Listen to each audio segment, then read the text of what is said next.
আল্লাহ বলবেন নবীর ফারাসাক, মাথা তোলেন, আর কাঁদবেন না। বিশ্ব নবী মাথা তুলবেন। আল্লাহ বলবেন সাল তো, আপনি যা চাবেন তাই দেব। ওয়াশফা তুশাফা, সুপারিশ করেন, সুপারিশ কবুল করব। বিশ্ব নবী বলবেন আল্লাহ, ওই স্পেশাল দোয়াটা দুনিয়াতে করি নাই, আজকে আমি তোমার দরবারে দাঁড়িয়ে কিয়ামতের দিন ওই দোয়াটা করছি। আল্লাহ, আমার যে উম্মতের হৃদয়ে যাররা পরিমাণ ঈমান আছে, আমার একটা উম্মতকেও তুমি জাহান্নামে ঢুকাতে পারবা না।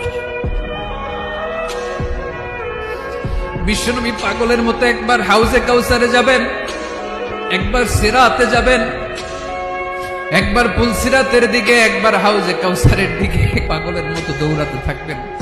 তার কোন গুনাহগার উম্মত যাতে জাহান্নামে ঢুকে না যায়, সেদিন কেউ সুপারিশ করতে পারবে না বিশ্বনবী ছাড়া।